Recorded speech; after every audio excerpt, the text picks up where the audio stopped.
Good evening. I call this meeting to order. Please stand for the Pledge of Allegiance. I pledge allegiance to the flag of the United States of America and to the republic for which it stands, one nation, under God, indivisible, with liberty and justice for all.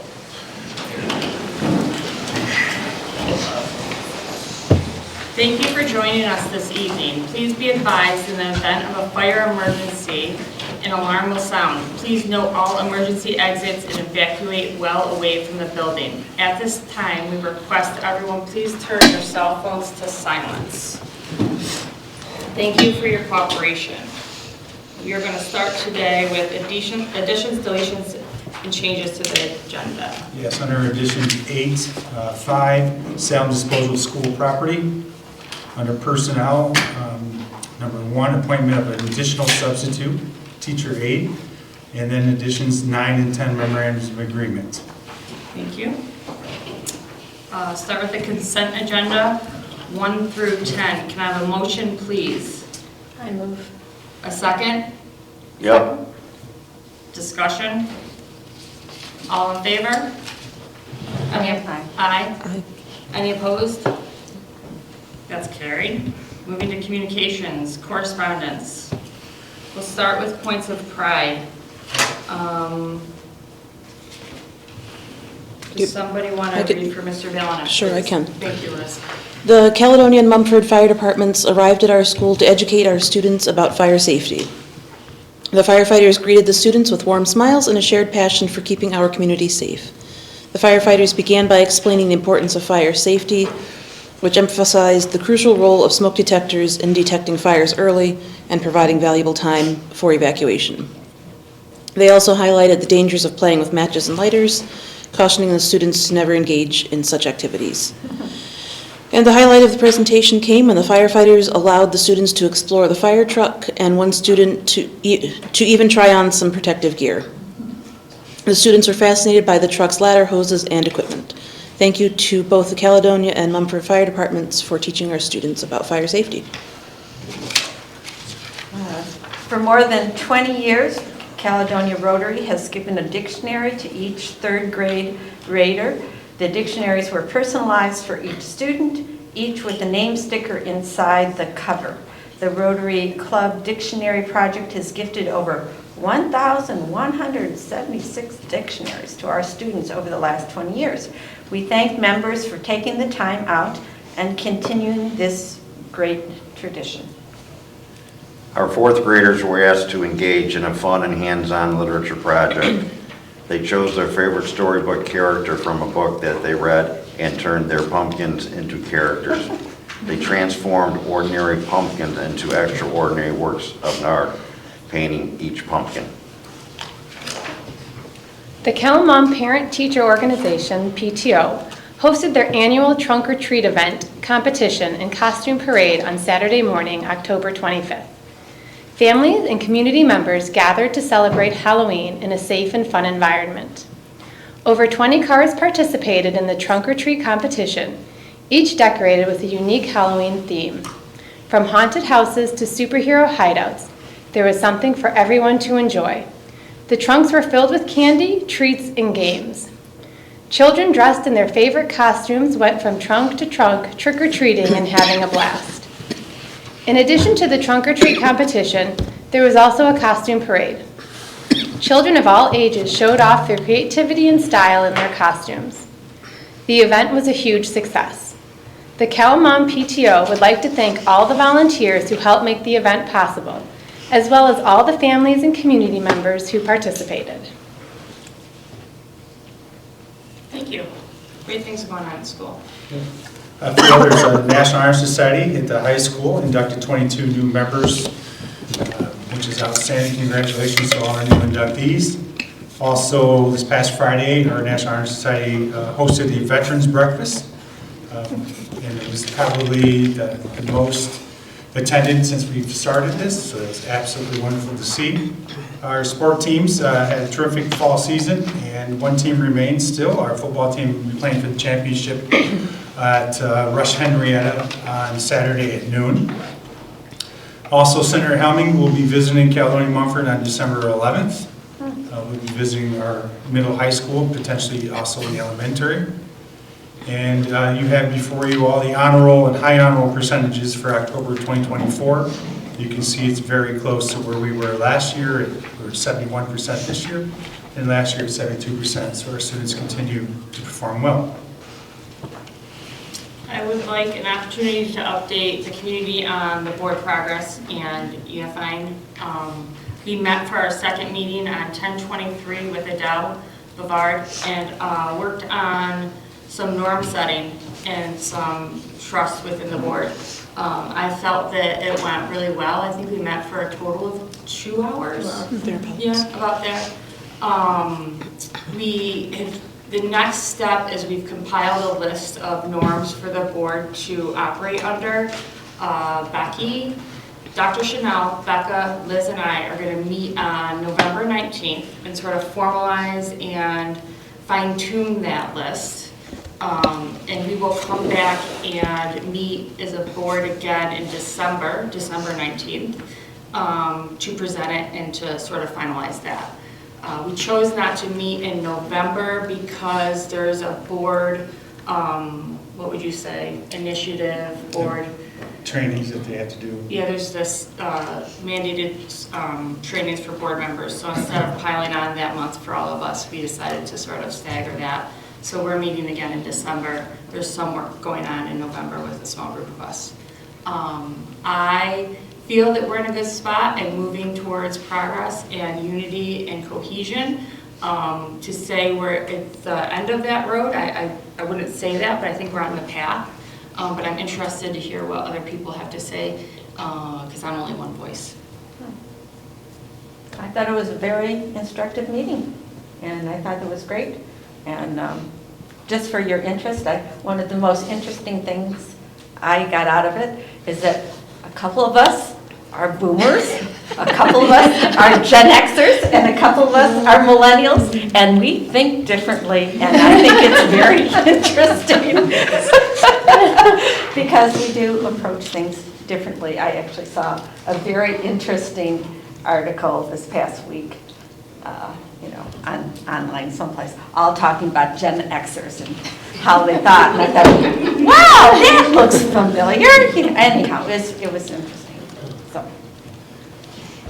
Yeah, I thought it went really well. I felt everyone was open and honest in their communication and participation during it. I'm looking forward to meeting and kind of figuring out what we want our norms to be and kind of finalizing that and setting that as part of our board policy. Board, whatever. Development, thank you. Absolutely. Yeah, I would agree with everything they said too. I think it was a very well-planned, but within, freedom within a planned agenda to really work through what we needed to work through.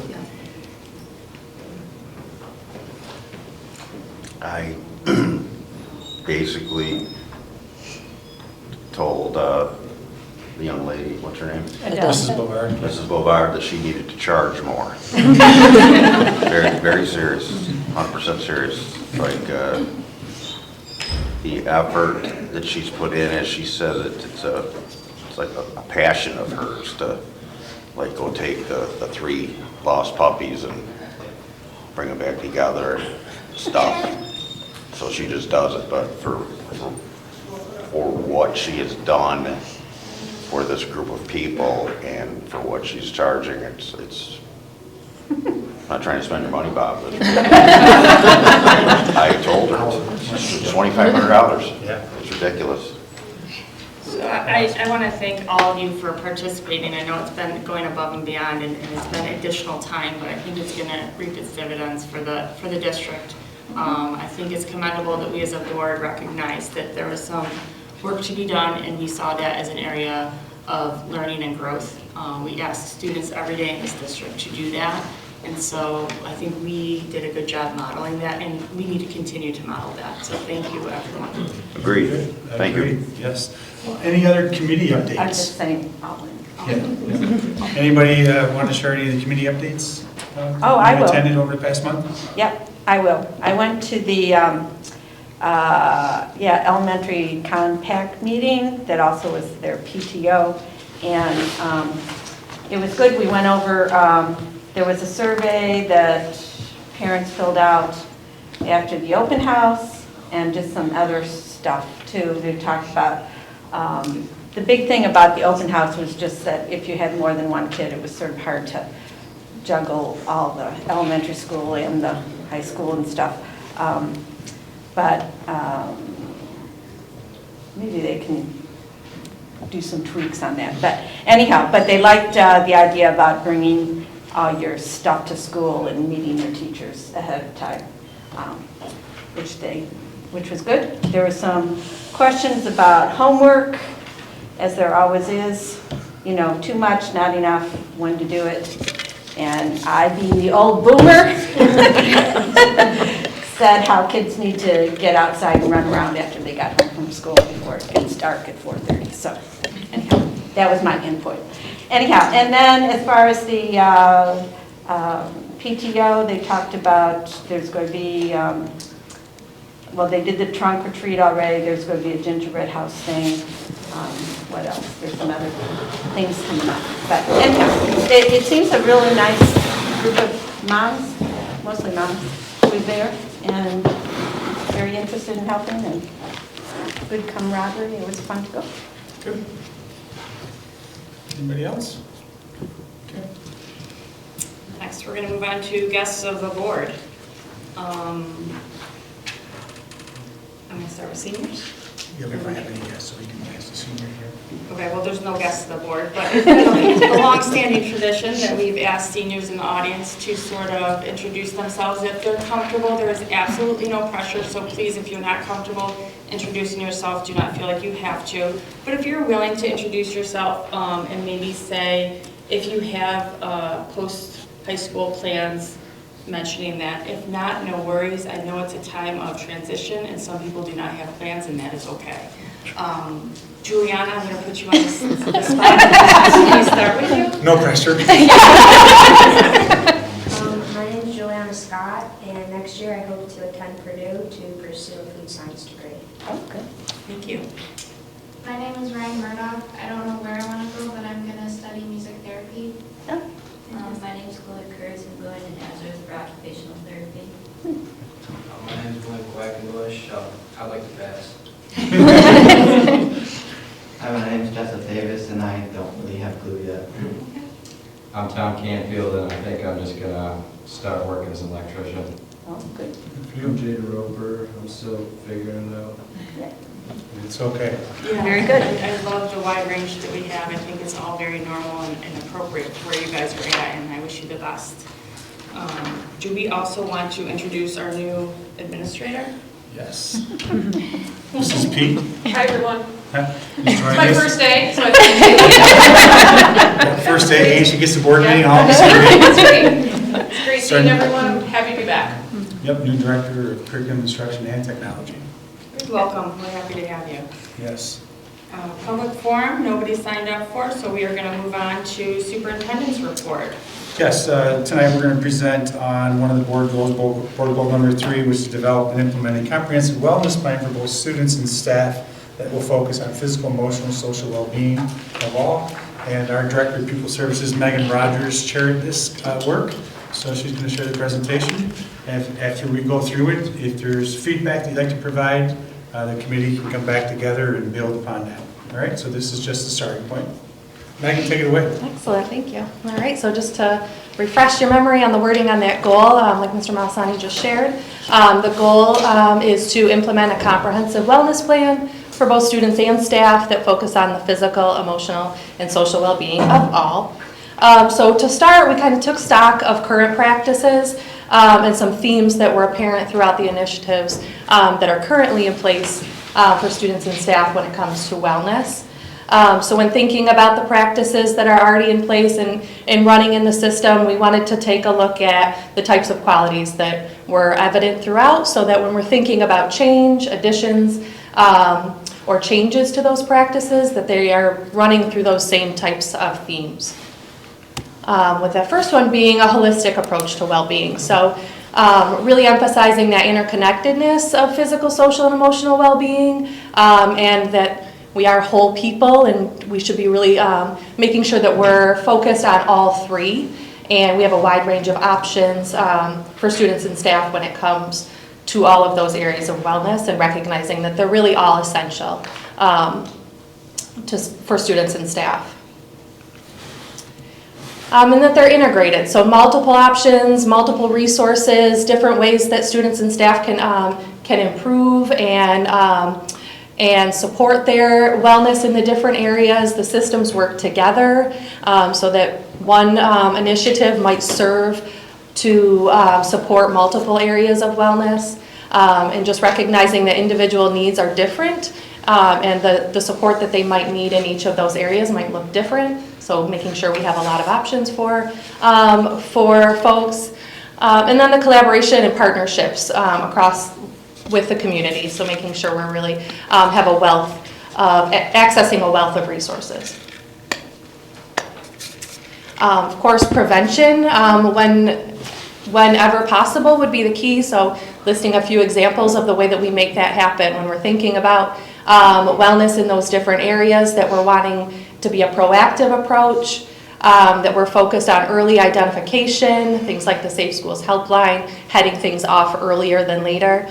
Targeted support, so when things come up that are more specific or around a targeted group of people, that we have a support for those purposes, and then offer opportunities for skill building, so not just necessarily addressing concerns, but also building capacity.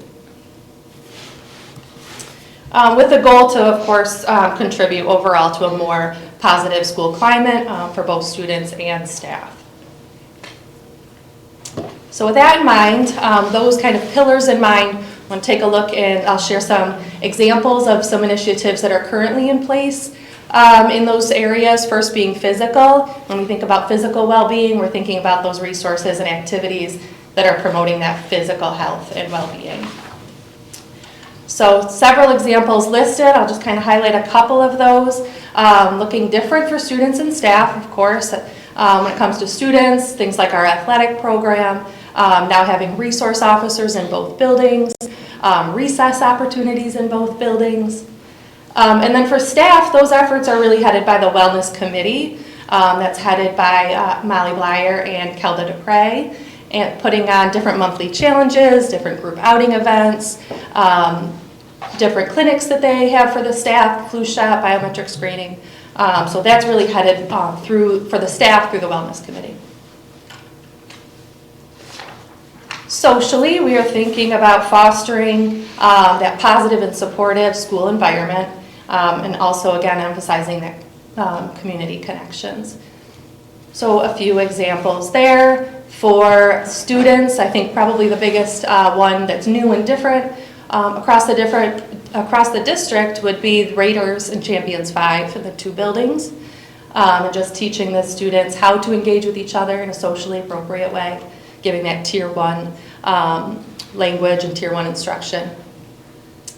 And then for staff, again, big efforts by the Wellness Committee in terms of some school culture initiatives. Molly and Kelda put off different games and just different ideas and ways that the staff want to connect with each other socially. And another one over these last couple of years would be, for the staff, is our PIN recognition initiative, where we're celebrating efforts of our staff in different ways. And then lastly, emotionally, supporting the mental and emotional health of students and staff.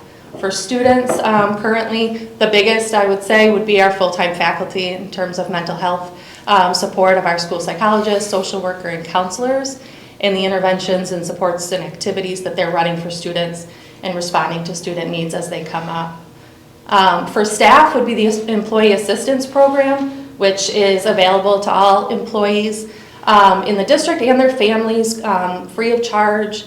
And really the purpose of that program is to help employees balance that work, personal, family issues, so they have the opportunity to bring concerns to an EAP coordinator, and they can offer free resources, they can offer opportunities to assess and figure out more about what that concern is in order to direct them to different resources. Free to utilize, free to access, and then when they connect you to different community resources, they are looking for free or cost-effective using your health insurance, things like that, to connect you with supports. So with that said, we've taken all of our current initiatives, added them to a kind of one-page flyer, one-page all-access pass to what is currently running, with the next step being to now take a look at those and see where do we need more, where do we need different, is our current practice meeting our needs.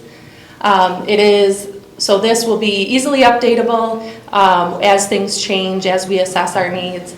Anything that comes with a current plan that's operating in the district is live linked, so that as plans are changed, we don't have to change them in multiple places, that we changed right on the plan there.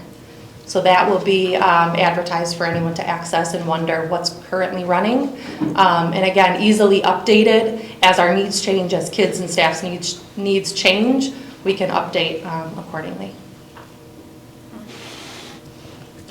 Any questions? Yeah, can I make a couple comments? One thing that I forgot about the elementary compact, survey. The survey. There was a couple comments from parents about their first grade kids being picked on because of what clothes they wore or something like that, which is, pretty stunning to think about that. So that's always something to concern. The other thing that caught my eye, somebody was just telling me about this, it's hard to talk about that. Suicide prevention kind of stuff. Mm-hmm. And apparently in a couple school districts around here, there have been some fairly recent things, and that was involved when our kids were there too. And so that's a very hard thing. But somebody commented that there was somebody, maybe you guys know, at football game or something like that, who had some sort of supportive thing on suicide prevention. Do you guys know what I'm talking about? Was it CASA? It was the regime. Oh, the Raider Regime. Their theme for the evening was about promoting safe schools. Suicide prevention. Yeah. September. So as a student group at the Regime, made it their theme for that. Was that? For that. Well, that's good. I mean, that's good. So I just wanted to make a comment about Yeah. that. So that's Fantastic. That's good. Very good. Any other questions, comments? Is there anything more that you want to see? I know when we were doing our board goals, and this was one of them, that it was, these board goals are 2022, 2025, correct? Correct. So we would have been developing them in 2021, which is right around the COVID time, which I think changed the landscape of education and what we were seeing. And then people returning to school, changing the landscape and what schools were dealing with. Sure. But also an emphasis, having an emphasis on the staff support was a big, I think something the board really wanted to focus on. And so I'm glad that that's in there and it's seen in there and it's reflective that it's students and staff. Absolutely. Because it's, you can't have a healthy student base if you don't have a healthy teacher base and administrator base and support staff and this whole, we're all one system. So one of the things, obviously, we have the teacher mentoring program, but last year, working in concert with the association, we actually did adopt a teacher program. So a new teacher also had a mentor, but then another veteran teacher also adopted that person, and we had regular meetings throughout the year. So that was new last year, and it also continues this year as well. So I appreciate that. I think as the landscape changes, that we're going to have to continue to reassess and adjust, right? Yeah. That was a big emphasis in terms of doing this, was creating a plan that can be updated and changed and didn't just live on a shelf, that wasn't. Because things are changing. Things change, yeah. 5 years ago, we wouldn't have thought that this is where we'd be today with mental health in schools, and here we are, so. Absolutely. I think one thing that I've noticed being a parent is the extracurricular activities offered for the younger kids. A lot of students don't want to commit to playing a sport. That's a lot for them, and a lot of kids are choosing alternative options. but it's nice to see that they are provided opportunities to come in and play together as a group. You know, their generation is much different than ours, where they don't socialize outside of school as much. They're kind of, it's a different society we live in, so anything to boost those or continue that is really good. Agreed. Yeah. Well, after this, you digest all this information, or you click on the links, if there's something else you'd like to see add or give more thought to, just reach out to myself and I'll share it with Megan and we'll move forward. Thank you for your work on this. Thank you. We are moving on to old business. Number 1, adoption of the 2025-2026 school budget calendar. Resolved that the Board of Education, upon the recommendation of the superintendent, approve the 2025-2026 budget calendar as attached. Can I have a motion, please? So moved. Can I have a second? Second. Any discussion? All in favor, say aye. Aye. Any opposed? That motion is carried. We're moving on to new business. Number 1, approval of girls' basketball overnight trip. Resolved that the Board of Education, upon the recommendation of the superintendent, approve the request for the girls' basketball team to participate in an overnight field trip on Friday, November 29th, 2024 to Saturday, November 30th, 2024, per regulations set forth by Board Policy Number 8460, field trips. May I have a motion, please? Can I have a second? Yep. Any discussion? All in favor, say aye. Aye. Any opposed? That motion is carried. Number 2, approval of merger for modified wrestling. Resolved that the Board of Education, upon the recommendation of the superintendent, approve the merger of the modified wrestling team with Leroy Central School for the 2024-2025 school year. May I have a motion, please? Yep. A second? Second. Any discussion? Robert, how many kids altogether? Right now, there were 16, but I believe as many as 4 will be testing up for the varsity program. There are typically are lighter weights. Cool. So it'll be probably close to 12 or 13 to be competed between the two schools. Great. I know at one point we had 19 wrestlers show up. Yep. All in favor, say aye. Aye. Any opposed? That motion is carried. Number 3, adjustment of tax bill. Resolved that the Board of Education, upon the recommendation of the superintendent, reduce the following tax bill due to a challenged assessment by the town of Wheatland, 208.16-1-55.1. May I have a motion, please? Yep. A second. Second. Discussion.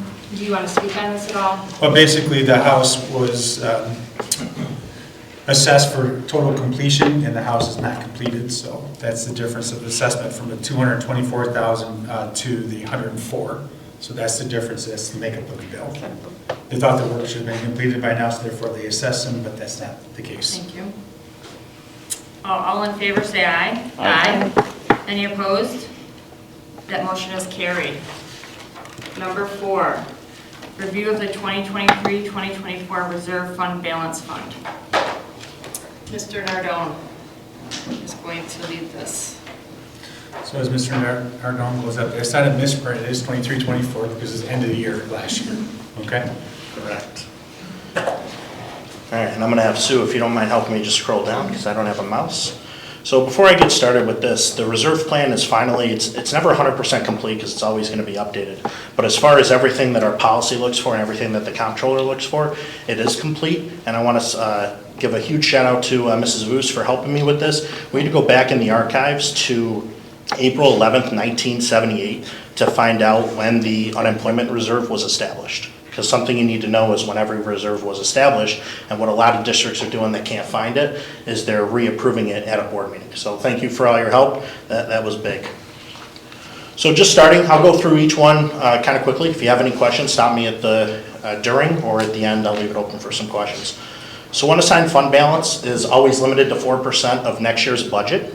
The comptroller allows you to have this money, in essence, to pay bills over the summertime. So there are 12-month employees that work throughout the summer. In addition, that's where buildings and grounds has a lot of expenses just getting ready for the summer or ready for the school year to start.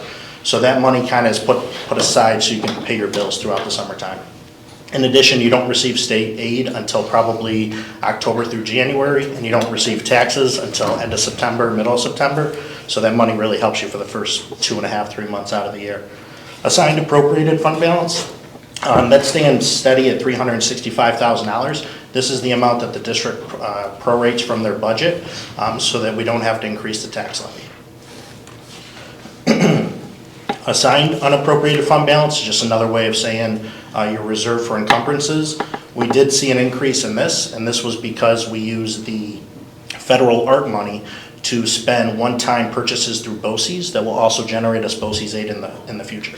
So although there was a spike, it was a planned spike, and we're going to see that return to normal levels in the future.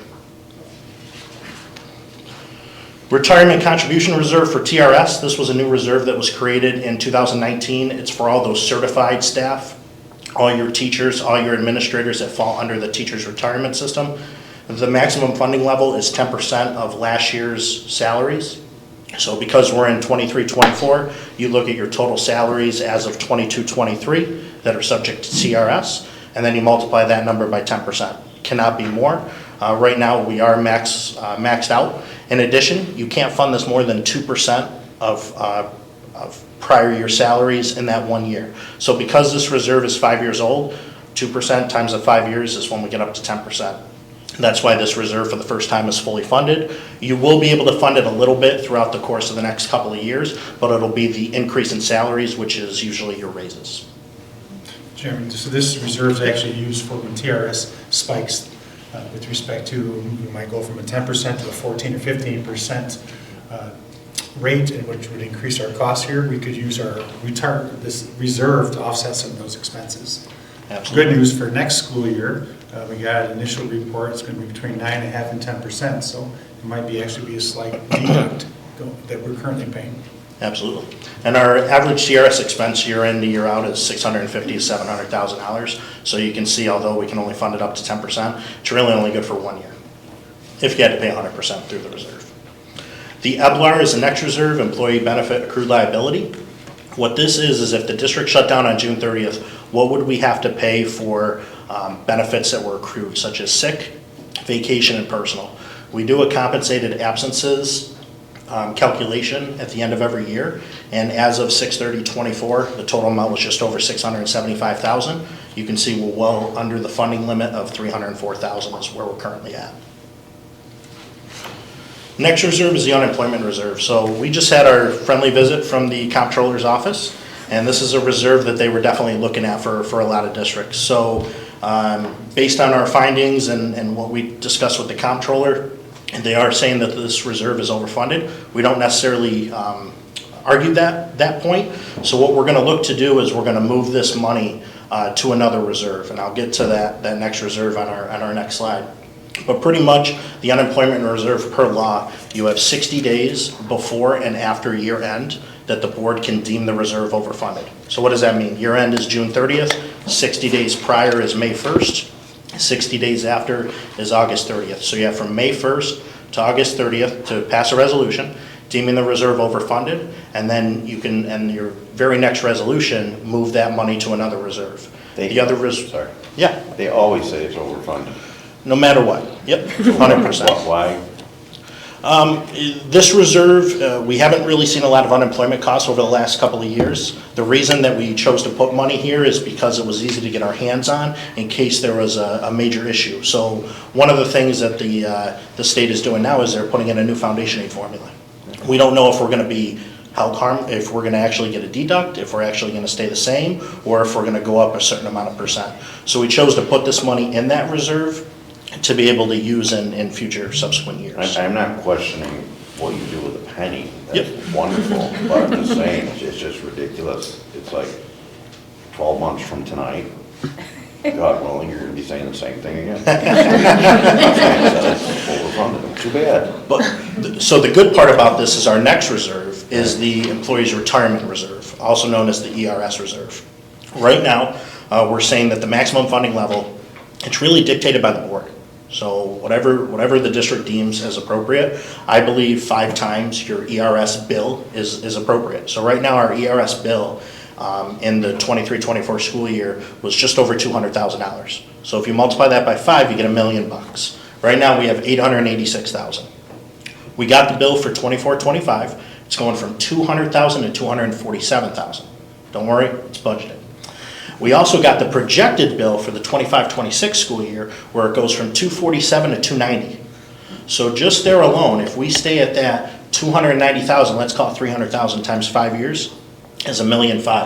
We can liquidate roughly $700,000 of the unemployment, move it into the ERS reserve, and then we would be in compliance. Because the comptroller likes to look at those reserves that hasn't really been used, and that's tough to say you're going to use that. You know, when you look at your expenses for unemployment over the last 3 years, you don't see much of an expense.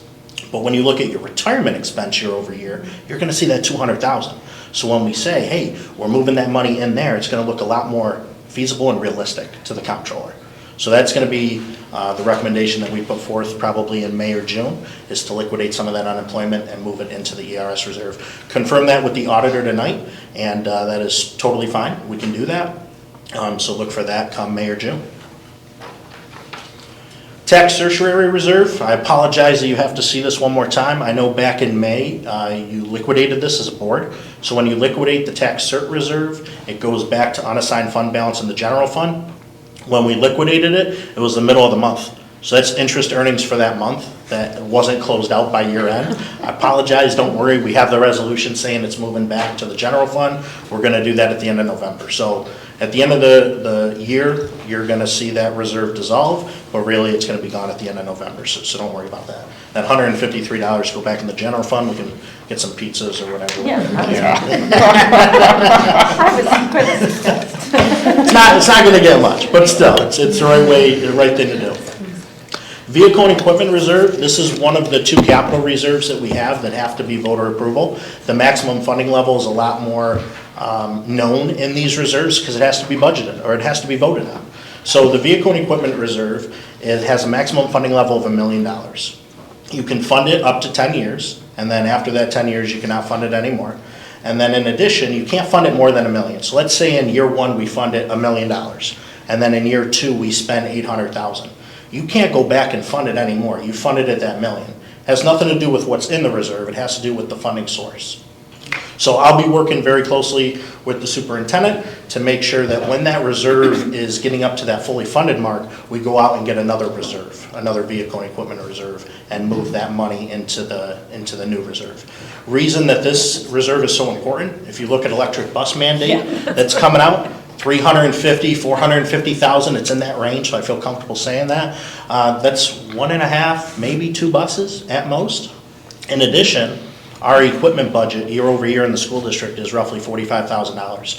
$35,000 of that is used for camera purchases that we get aid on to enhance our security. So it leaves $10,000 left in equipment. If we have a tractor go down or a truck that goes down that we use for snow plowing, we need that stuff operational. So what we can do is we can pull from this reserve, which we have appropriated in the budget, to make sure that we can keep the district running. And the other thing too is when we created this reserve, I think we moved a little over $300,000 from the existing reserve. So it didn't start off at 0. We moved 300 of the 605 that's in there currently. Absolutely. Property loss reserve, also known as liability reserve. Think of this as any property damage that you may have or property loss. We were talking about a school district no more than a month ago, Mr. Malsani, that experienced flooding. So they have to get all new equipment. Now granted, you can run that through insurance, but you need the cash to be able to afford it while insurance is going through their process. So this allows you to do that. In addition, sometimes you don't always want to run things through insurance because if it's a quick one-off, they're going to increase the premiums that you're going to see forever. So that's a discussion that we have at the district level to really say, is it worth it running it through insurance, working with our individual from Tompkins, or is it better just to take it out of this reserve? So we do deem this reserve fully funded at the conclusion of the June 30th, 2024. The only money you will see go into this reserve is interest earnings. It is an interest-bearing account, so it does earn roughly 4% a year as of right now. And then finally, our capital reserve that was voted on in 2022. Again, maximum funding level that was voted on by the taxpayers is about $10 million. We have all the funding levels again. I got to keep the superintendent informed of how much we've funded into the reserve so that when we're getting close to that 10 million mark, we can really go out and get another reserve. We did appropriate and spend 2.75 million of that capital reserve back in June of '24. We moved that money into the capital fund to start paying for expenses for the 25-26 capital project. So right now, all that money that's sitting there is generating interest that's going to go to debt service at the end of the year. That'll help us pay for more renovations and better things for the project. Or it has to get moved back to the general fund. Everything's there in this reserve plan. You can see all the fundings going all the way back to 07-08, all the interest earnings going back to 07-08. The reason we stopped at 07-08 is because that's when finance manager switched over to Envision. So I don't have any documentations going back further than that, and we had to put a cutoff point at somewhere. So everything's in here according to the policy, the board's policy, and I'll leave it open for any questions that you may have. I just have a comment. Jeremy, this is really well done. Thank you. And it's very informative, and it really helps me understand where all the money is, where it's been going. So thank you. This is helpful. I'm a visual learner, and this was really, I wish I had this my first year. Yeah, and we do put this online. We do put it on our website, so. Yes. Along with our audits as well, so everybody can see it. Thank you. Yes. One comment from a neighbor I was talking to this past week. She was saying, well, I saw some new sidewalks. What else? Where's our money going to? I said, I think there's a lot of asbestos and stuff in there. Anyhow, but it would be good to get that stuff out to the public. I don't know how we advertise that or promote that. So the sidewalks was the intermunicipal agreement with the village. We did that part of the capital outlay project, which is a total of $100,000, which also includes the architect fees. So we did the sidewalk here and also adjacent in between the middle and elementary school. And we, as Peggy said, we took out some asbestos elbows in the basement. But they don't see that. So well, they see that, like, it was made available in all my presentations throughout the budget development, but every one of those. It's not quite as visible. Yes, that's true. When you see it, like, where'd that come from? Yes. And actually, the administrative team has begun discussing what we're going to do next for the capital outlay project for the 25-26 school year. So we'll make that known, Mrs. Rowland. Thank you very much. Thank you. Thank you. Thank you. Finally, for new business, we are number 5. Sale and disposal of school district property. Resolved that the Board of Education, upon the recommendation of the superintendent, award the bid for miscellaneous items to the highest bidders from Auctions International website per board policy number 5250, sale and disposal of district property. Motion, please. Yep. Can I have a second? Second. Any discussion? The only thing is, we are not going to honor the 2 votes or 2 bids for the snow plow and the air compressor. We decided that we were going to keep them at this time. All in favor say aye. Aye. Aye. Any opposed say nay. That motion is carried. Next, we'll be moving to executive session. We will have Dr. Chanel join us again this month, as we did last month per the board request, and we're going to also have Mr. Nardone join us to explain some things that we'll be discussing. Resolved that the Board of Education adjourn to executive session at 6:44 p.m. to discuss the employment and employee history of particular persons. Can I have a motion, please? Yep. Sure. A second? Second. Thank you. Discussion? All in favor say aye. Aye. Any opposed say nay. Motion carried. Welcome back from executive session.